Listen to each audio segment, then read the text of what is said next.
Today, we will be talking about helmets, more specifically, that helmet, and how the 5 month period where I had to wear that everywhere I went, every day, ended up being one of, if not the most difficult times in my life since my traumatic brain injury.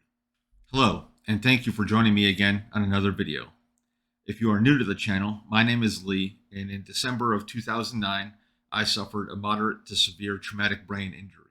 We just left off in the story. I was in the Syracuse VA hospital and I was getting ready to be released.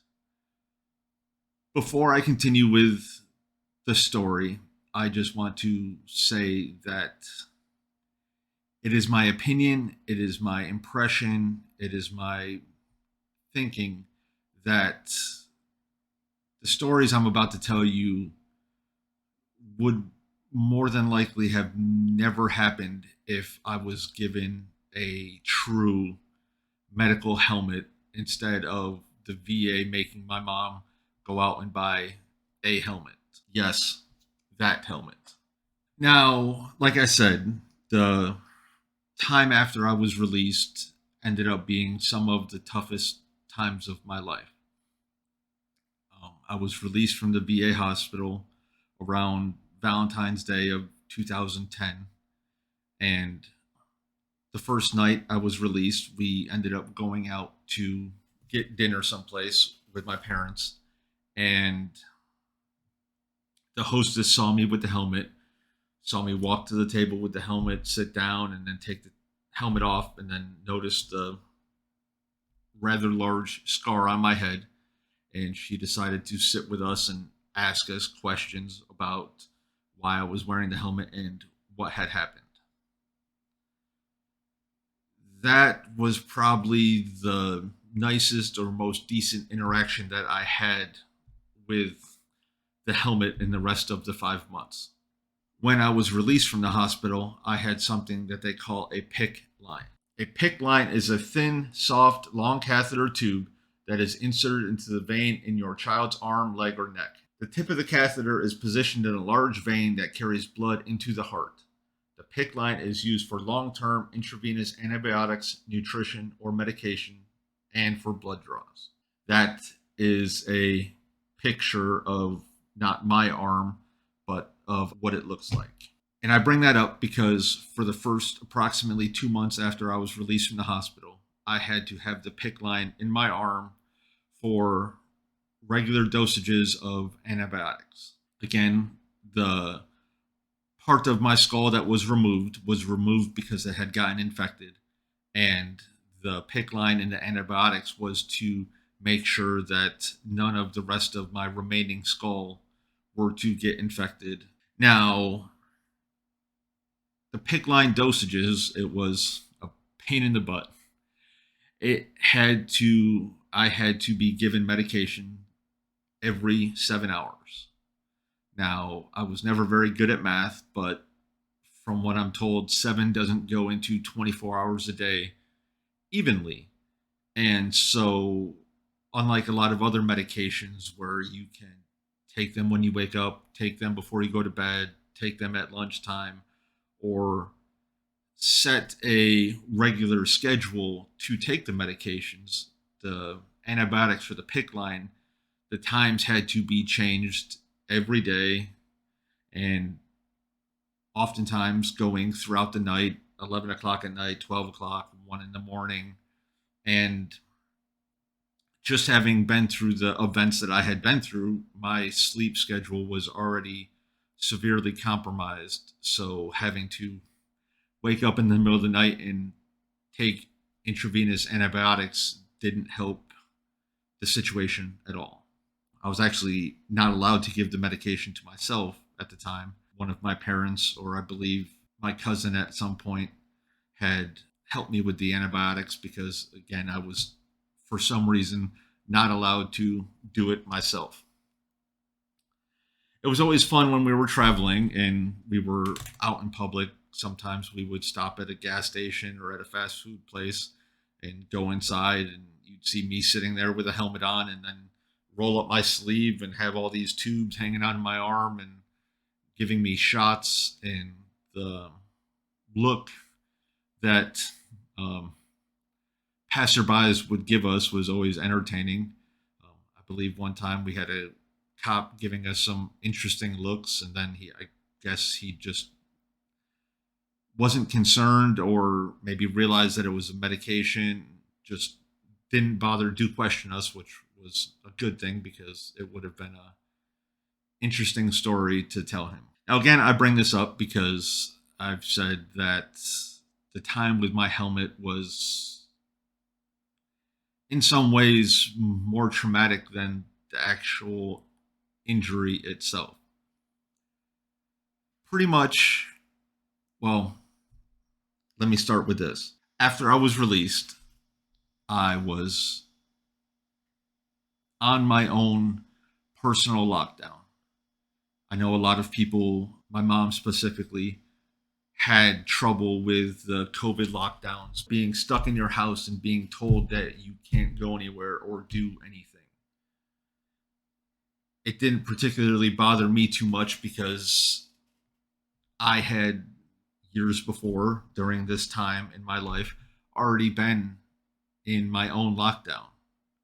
Again, I was 21 years old, a Marine, still active duty at the time of this, and yet I couldn't leave my house without supervision. I couldn't leave my house without my parents, my friends, my relatives. I couldn't even walk down the street without someone being there with me because of a lot of factors, really. But at the time, those didn't really matter to me. Just the fact that I was stuck inside, not being able to leave, go enjoy my life, was not a very pleasant experience. And I'm sure, again, a lot of people can relate from the past couple years and the lockdowns because of COVID. Now, you would think that going out and getting out and doing activities would have been a relief from being stuck in the house for so long. But again, the helmet, yes, that helmet seemed to draw attention to me. There wasn't really a time that didn't really matter where I went, whether it was the grocery store, the mall, to the park, to the gym, that someone had to make a snarky comment about it. Oh, safety first. Oh, ha ha ha, and blah blah blah, and all these just not very nice remarks. Even more so than that, some people decided to come up and slap me in the head or pound on my head, punch me, do whatever, and then they would say something, oh, safety first, and not realizing, none of these people had realized why I was wearing the helmet at the time. Again, I was missing a rather large chunk of my skull, and that the helmet was there to protect the soft part of my head and my brain from impact. Well, people coming up and punching the helmet was definitely a sort of impact. I don't think it ever got hit hard enough to do any serious damage, thankfully. But the emotional trauma of already being in the place that I was, walking around looking like a fool in the grocery store with a helmet on, or in the mall, or in the movie theaters, or and then having people come up and hit me in the head, it was adding trauma to trauma. And it was just,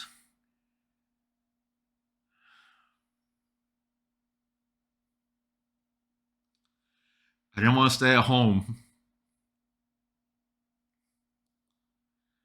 because I wanted to be out and be active and do things. Uh, no one wants to be stuck inside when they're 21. No one wants to be in the situation that I was in when they were 21. I can only imagine.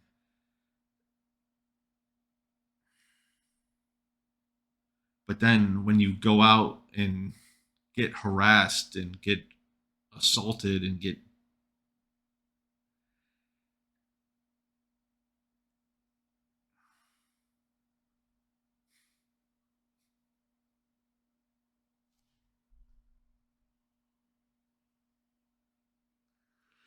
it made me,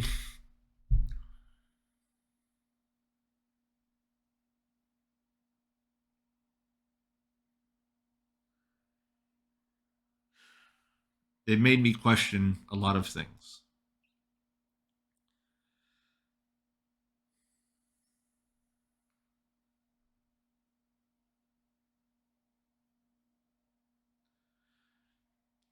The first couple months I was out, in my last video, I had talked about a girl, an ex of mine that I had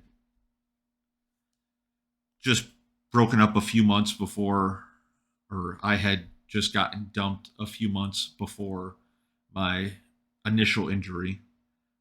She had came and visited me in the Syracuse hospital, and for, I say a couple months, but looking back, it could have been a month, it could have been a couple weeks. It's hard to tell, but she would come by and pick me up and take me out, and we'd go out and do things, and we'd hang out, and I'd go over to her house. And again, I'm horrible at signs. I'm horrible at anything, I guess, that involves being in a relationship. And to me, it was nice because previously I had thought that at some point that she would have been the one. And for things to, in my mind, be going better again, since whenever I've dumped someone, I don't really ever want to see them again. I'm not taking them out to lunch and bringing them over and hanging out and spending time with them. In retrospect, she was probably just doing it to be supportive, or, but at the time, it was a relief. It was, hey, things are maybe going to work out. And then that comes crashing down, and on top of all the other feelings and emotions and just trauma and that I was dealing with, things just didn't seem like they were ever going to work out. And it was absolutely devastating. Now, during this time, I had a few good friends, Fred and Mike, that they would come up over, pick me up, just hang out, bring me food, take me over to their house so we could relax and I could be out, but also not out where I would have to deal with the harassment that was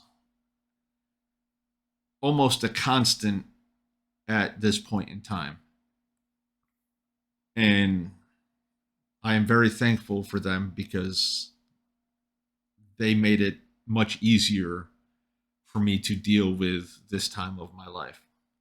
One time when I was out with Mike at the mall, I remember someone yelled something, and it just must have hit him the wrong way that day. And he turned around and started walking towards him, and I had to stop him from doing whatever he had intended to do. And I had to make him realize that it's just not worth sinking to their level. During this time, the harassment, the assault, the berating got so bad that it just turned out that being locked inside wasn't as depressing as it could have been. And I just didn't want to leave. My father, who thankfully again stayed home with me and is the main reason that I am still here. I'm not sure where he got the idea, but thought of going to a concert. We ended up going to see 10 Years, I believe, in the Used in Cleveland, Ohio. At first, I was hesitant to go to the concert with my father. I had just thought that it would just be more of the same, more of the slaps, more of the witty comments. But during the trip, and honestly, I'm not sure how it worked out that we saw these bands, whether it was that my father knew I was a fan of the Used at the time, or that he just thought the change of scenery would help. My family has always been big into travel, so getting out of Syracuse, New York in itself could have been beneficial. And when we got there, it was at the House of Blues, I believe, in Cleveland. And you see all these people and they're all tatted up and all wearing all these emo and goth bracelets and everything. And I honestly believe that they were probably some of the nicest people in my situation at the time. I don't recall getting harassed. I don't recall getting hit at the concert. And I just remember being able to go out and act like I wasn't disabled, that I wasn't in the situation that I was. For a couple hours during the show, I was just able to enjoy life. And that was probably the first time since that December that I was able to be myself and just forget about all the issues in my life. In doing that, in making that trip, and my father getting me to go to that concert, it made me or got me to fall in love with live music. And I believe throughout the rest of the time with my helmet that we ended up going to probably 5 or 6 different concerts in that 5 month period. And we ended up going back to Ohio for Rock on the Range, a huge, at the time, 2 day rock festival with approximately 40 or 50 bands, I believe. We went with another friend of mine. That was not necessarily as pleasant of an experience. I remember waiting in line, my father wanting to fight people because they were throwing stuff and they were, again, one guy came up and used my helmet as a drum set and was pounding on my helmet. And the amount of times that I just wanted to punch someone in the face, but was somehow able to resist that urge is amazing to me. Overall, though, the concert did go well. We ended up going to, I believe it was 9 years straight, if not longer than that. And again, just being there, listening to the music, it made me remember what it felt like to be alive. And I'm saying this because I know there are others out there, others going through similar trauma, similar depression. And I'm not saying that live music and concerts is what will do it for you, but it does it for me. And I want everyone to find that one thing, or hopefully maybe more than one thing, that will make them feel alive and keep them going, because we have lost too many good people. Now, throughout this time with the helmet, I started going back to the gym, and my father would go with me.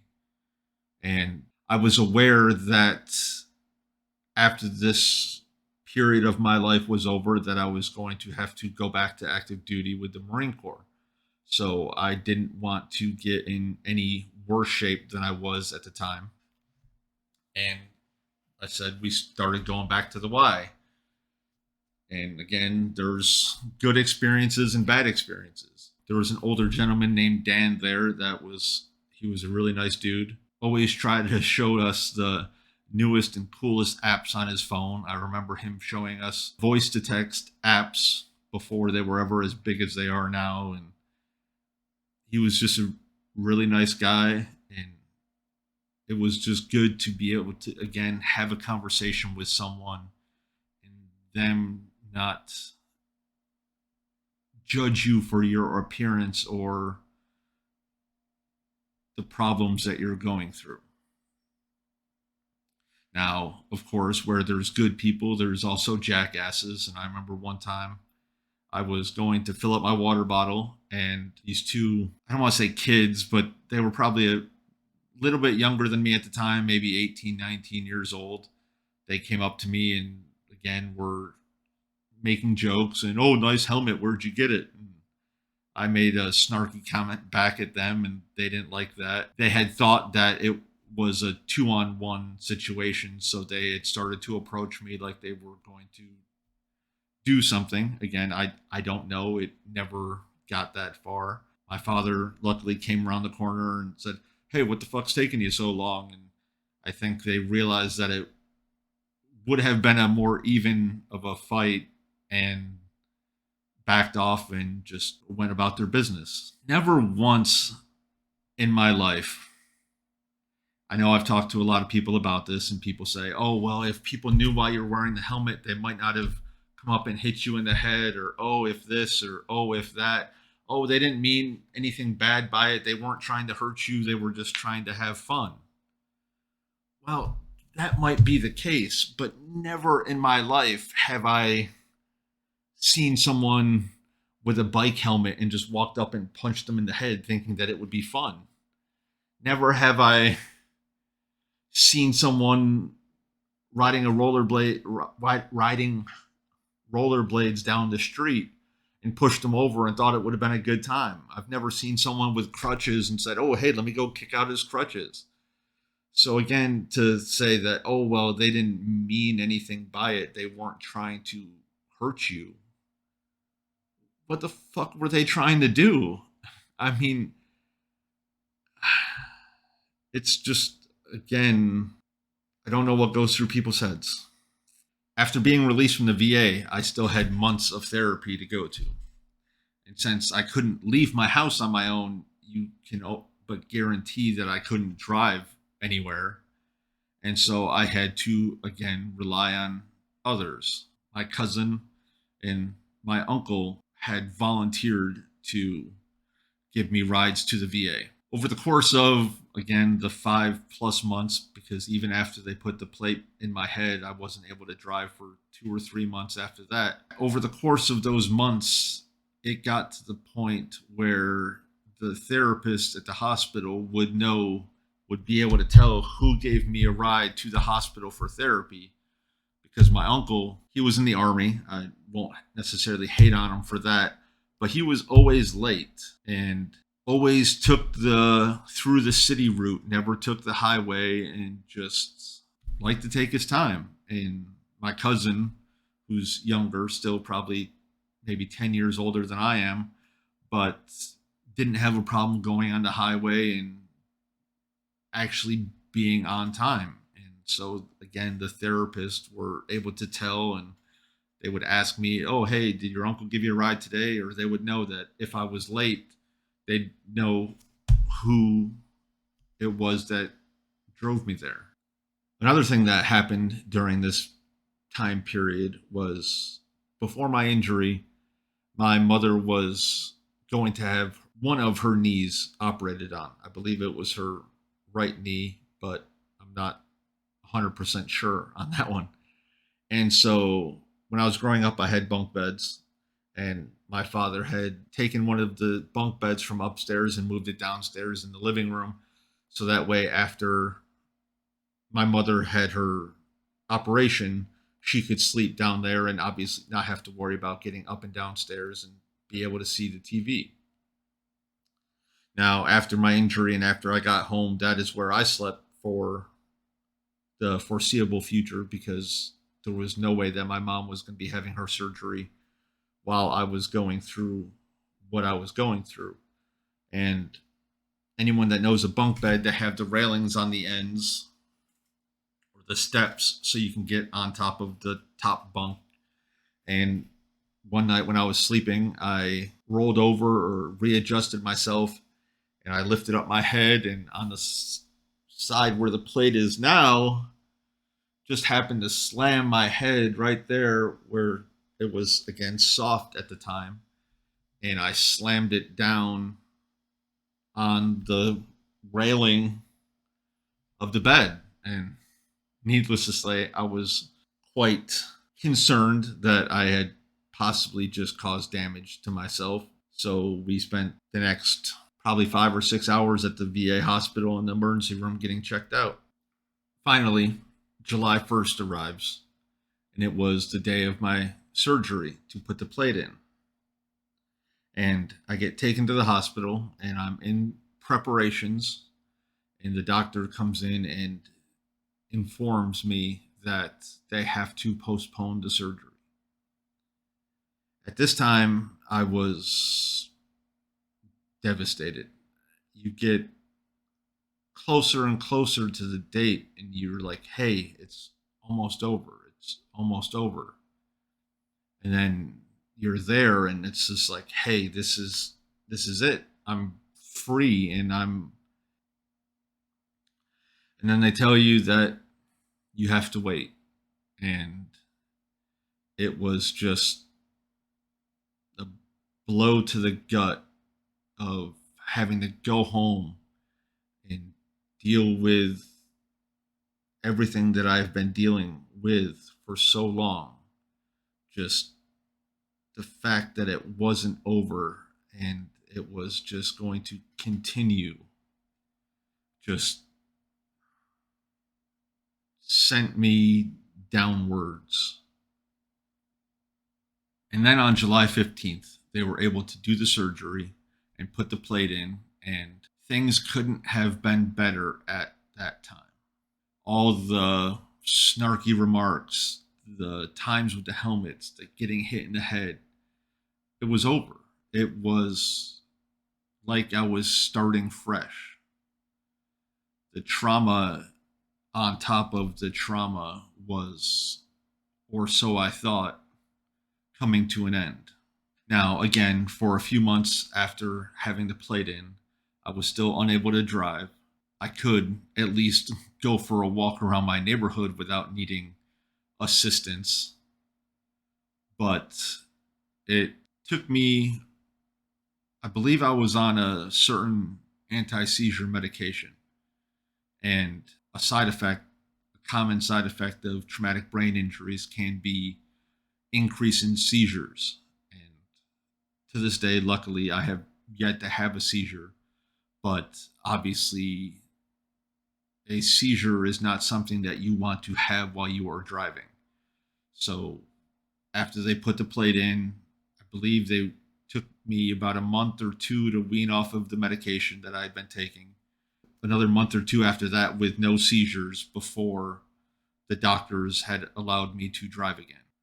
Now, during the time that I had my helmet, I had to one day go and check into the Marine Corps chain of command outside of Syracuse. There was a reserve unit that trained there, and the active duty component of that was where I was checking into once I had recovered. And so when I had my helmet, I had to go out there and be introduced to the major and just make sure that we were on the same page, that as soon as I could, as soon as I was medically and physically able to, I had to check in and continue on with my active duty service to the Marine Corps. And if the time with the helmet was truly the one of the worst experiences of my life, then going back to work with those active duty Marines would probably come in second. I hope you all enjoyed the video.